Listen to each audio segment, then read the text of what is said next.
جب تک عمران خان صاحب سے ملاقات نہیں کی جائے گی، عمران خان صاحب اس پہ رائے دیں گے تو اس کے بنا پر یہ بل پاس کیا جائے گا، چاہے جو مرضی حکم دیتا رہے۔ پھر میں آپ کو بتا رہا ہوں، یہ حکم جو ہے یہ ایس آئی ایف سی کا پلیٹ فارم ہے، ایس آئی ایف سی کا پلیٹ ملٹری اسٹیبلشمنٹ کا ہے، ملٹری اسٹیبلشمنٹ اس پہ سیدھا سیدھا آرمی چیف صاحب ہی اس کو لیڈ کرتے ہیں۔ کہنے کو تو یہ سیاسی حکومت اور اسٹیبلشمنٹ، ملٹری اسٹیبلشمنٹ دونوں کا ہے، لیکن نہیں، یہ بڑی بات ہے کیونکہ اس پہ یہ بھی کہا ہے جی ترجمان صاحب نے کہ علیمہ خان صاحب نے پہلے ہی کہا کہ فی الحال اس ایکٹ کو روکا جائے، عمران خان صاحب کا کوئی حکم آئے تو پوری جماعت اسی سے ہم دیکھتی ہے، تو اس باری بھی ایسا ہو تو پی ٹی آئی انہوں ہولڈ چلی گئی جی اس بل کے اوپر جی،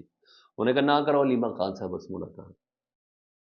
نہ کراؤ ان کی بہنوں سے ملاقات، نہ کراؤ سیاسی قیادت سے ملاقات۔ جو کل کا شو دوبارہ ہوا، جو منگل کو بھی ریپیٹ ہوا تھا، وہ یہی وجہ تھی نا کہ علیمہ خان صاحبہ ہدایت نہ لے لیں کاٹلنگ والے ڈرون اٹیک کے اوپر، علیمہ صاحبہ ہدایت نہ لے لیں منرل مائنز بل کے اوپر کہ عمران خان صاحب کیا کہتے ہیں، تو یہاں یہ چیز ہے، تو یہاں تو ہولڈ پہ چلے گی جی۔ ادھر پاکستان تحریک انصاف نے 6 نہروں والے معاملے پہ نا جی خلاف قرارداد جمع کرا دی اسمبلی میں، اور ساتھ ریکویسٹ کر دی انہوں نے جی پیپلز پارٹی ان 6 نہروں کے خلاف اگر واقعی نیت ہے تو ہمارے ساتھ قرارداد کے اوپر جو بل قرارداد ہے جو ہم نے جمع کرائی ہے اس پر ہمارے ساتھ ووٹ کرے اور ایم کیو ایم پی دے۔ اب یہ ہے آگے کنواں پیچھے کھائی، پھر بول رہا ہوں یہ بھی کوئی عام نہیں ہے، یہ ایس آئی ایف سی کا پلیٹ فارم ہے، باتیں تو جلسے میں کرنا کچھ اور چیز ہے، کرونا کرا لینا، کووڈ کرا لینا تو وہ اور چیز ہے، لیکن جب پریکٹیکل آئے گی تو یہ چیز ہے اور وہاں جواب دینا ہوگا۔ تو بہرحال پیپلز پارٹی نے علیحدہ سے ایک بل جمع کروا دیا جی، اور اگر نہیں کسی کو سمجھ آ رہی پیپلز پارٹی کی تو عرفان صدیقی صاحب سے پوچھ لے، ازما بخاری صاحبہ سے پوچھ لے، وہ زیادہ بہتر طور پہ بتاتے ہیں یہ 6 نہروں کا معاملہ آصف علی زرداری نے کس پلیٹ فارم پر دستخط کیے تھے، اور یہ زبانی کلامی چیز نہیں ہے۔ رات کو ایک اہم ترین ملاقات کا پھر شور اٹھا اور بڑی گونج تھی اور سب کی نگاہیں اب اسٹیبلشمنٹ کی طرف ہیں۔ معاملہ ہے اعظم سواتی صاحب جو بھی پچھلے دنوں ملے عمران خان صاحب سے، جس کے بعد اچھا خاصا ایک ان کے اوپر تنقید شروع ہو گئی۔ اعظم سواتی صاحب نے رات کو پھر سما پہ ندیم ملک صاحب کے پروگرام میں، ندیم ملک صاحب نے خود ہی اس کو ٹویٹ کر کے بتایا، میں نے وہ پروگرام سنا بھی، میں بھی آپ کو سنوا بھی دیتا ہوں اس کا کچھ حصہ۔ انہوں نے کہا عمران خان صاحب نے کہا اعظم تمہیں اجازت ہے بات کرو، تم میرے وفادار ساتھی ہو، تم نے جتنی تکلیف اٹھائی ہے میں اس کو آنر کرتا ہوں۔ عمران خان نے کہا بات کرو، ڈیل نہیں کروں گا اور نہ ہی ڈیل میرا کام ہے، آئندہ آنے والے بدھ، ٹھیک ہے جی، کوئی خاص شخصیت سے میں ملنے والا ہوں۔ اب یہ خاص شخصیت کون ہو سکتی ہے؟ اسٹیبلشمنٹ کی ہوگی، حکومت کا تو کوئی خاص شخصیت نہیں ہونے والی، ملنے والا ہوں، یہ انہوں نے کہا ہے۔ انہوں نے کہا اس کے بعد جو ہے میں کروں گا، اور پھر انہوں نے پورا سارا تمہید باندھی، وہ بھی میں آپ کو سناتا ہوں، لیکن اس کے ساتھ انہوں نے کچھ اور بھی بولا۔ انہوں نے کہا بانی پی ٹی آئی نے کہا ہے کہ مجھے اسٹیبلشمنٹ سے بات چیت کی اجازت دی ہے، اور بانی نے کہا ہے کہ ملک کی خاطر اسٹیبلشمنٹ سے رابطہ کرو، اور میں نے اب آج سے بات چیت شروع کر دی۔ کل پروگرام میں انہوں نے کہا جی ہاں میں نے جمعرات کے روز سے بات چیت شروع کر دی ہے، میرا پہلا رابطہ ہو بھی گیا ہے اور میں بہت پر امید ہوں، یہ بات انہوں نے بولی۔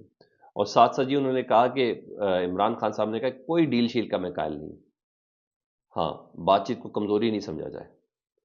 اور کہتے ہیں میں نے ڈاکٹر الوی کو ٹیکسٹ کیا اور آئندہ بدھ کو وہ جو ملاقات ہے اس کے حوالے سے بتائیں۔ تو کچھ اور بھی ذرا سن لیں آپ، میں ذرا اس کو فاسٹ فارورڈ کر کے سنا دوں آپ کو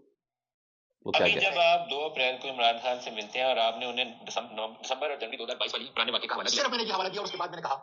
کہ مجھے اجازت ہے جی، تو انہوں نے کہا کہ یہ لوگ نہیں مانیں گے، یہ ضرور کہا آپ نے دوبارہ اجازت مانگی اب 2 اپریل 2025 کو، یہ ضروری اجازت ہے، یہ ضروری دوبارہ بات چیت شروع کرو اسٹیبلشمنٹ سے۔ عمران خان نے کہا تھا یہ ضروری تھا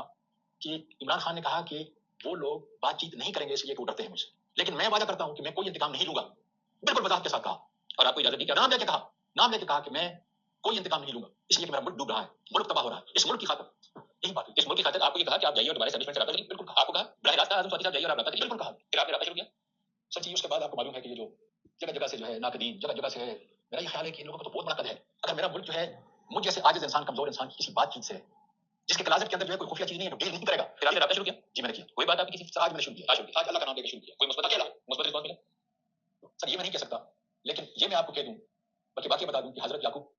جی ہاں انہوں نے کہا جی عمران خان نے کہا میں کسی کو کچھ نہیں کہوں، گارنٹی دی، نام لے کے انہوں نے بتایا کیونکہ ملک کا مسئلہ ہے، تو یہ بات تو انہوں نے بول دی۔ انہوں نے کہا بدھ کے دن میری ایک ملاقات ہے، یہ بھی انہوں نے بتایا، اللہ کرے یہ ملاقاتیں اپنا اثر دکھائیں، ہمیں اور کیا چاہیے، لیکن بہرحال یہ چیزیں ہیں۔ رہی بات کل کا وہ جو میں نے علی حمزہ صاحبہ کے ساتھ نتھی کروں تو میں سر ادھر میں نے کہا خوف کے بت کہیں نہ کہیں ٹوٹے ہوئے ایسے جی، حیدرآباد میں جی رجیم چینج آپریشن کے خلاف احتجاج ہوا، عمران خان صاحب کی رہائی کا مطالبہ کیا گیا جی۔ حیدرآباد میں رات کو بڑا زبردست شو چلا جی، اور کہتے ہیں کہ پاکستان میں بیشتر جگہوں پر یہ سب چیزیں چل رہی تھیں، اور بیرسٹر سلمان اکرم راجہ صاحب رات کو پہنچے اور کراچی میں، اور وہاں حلیم عادل شیخ صاحب نے ان کا استقبال کیا۔ دیکھیں لیٹ سی وہ ان کی کراچی موجودگی کتنا کرتی ہے۔ ہاں، حکومت یہ سمجھ رہی ہے کہ کچھ میڈیا ٹاؤٹس کے ذریعے کر کے نا اس طرح کے بیانیے دیے جائیں، اور جس کو پی ٹی آئی بہت زیادہ مسلم لیگ نون بہت زیادہ اچھال رہی ہے کہ عمران خان نے بالآخر گھٹنے ٹیک دیے ہیں، معافی مانگ لی ہے، بانی پی ٹی آئی نے پارٹی کے اسٹیبلشمنٹ کے خلاف کسی بھی قسم کی مہم چلانے سے روک دی ہے۔ عمران خان نے بیرسٹر گوہر پر واضح کر دیا ہے کہ اسٹیبلشمنٹ کے خلاف مہم برداشت نہیں کی جائے گی، جبکہ پی ٹی آئی کے بڑے اکاؤنٹس نے سافٹ طریقے سے یہ تمام چیزوں کو کر دیا۔ سر پہلے صرف یہ بتائیں، انہوں نے کہا بیرسٹر گوہر کو ہدایت کی ہے، بھائی عمران خان صاحب نے ہدایت کی ہوتی تو پھر علیمہ خان صاحب کی ملاقات رکوائی جانی تھی۔ عمران خان صاحب نے ہدایت کی ہوتی ہی، یعنی کوئی بات ہو گئی ہے تو بھائی کیا رات کو عالیہ حمزہ صاحبہ کے جو ورکرز کنونشن اس پہ کریک ڈاؤن ہوتا؟ نہ کریں ایسا۔ فکر کریں پنجاب اسمبلی کی، جس کے باہر ڈاکٹرز موجود ہیں، جی ہاں، جنہوں نے آج لاہور کی بیشتر او پی ڈیز بند کرنے کا کہا۔ فکر کریں کسانوں کی جو 14 تاریخ کو لاہور پہنچ رہے ہیں، بیلاروس والے واپس آ جائیں، فکر اس کی کریں۔ فیڈ بیک سے متعلق ضرور آگاہ کریں، اپنا بہت زیادہ خیال رکھیں جی۔ اللہم صلی علی محمد و آل محمد۔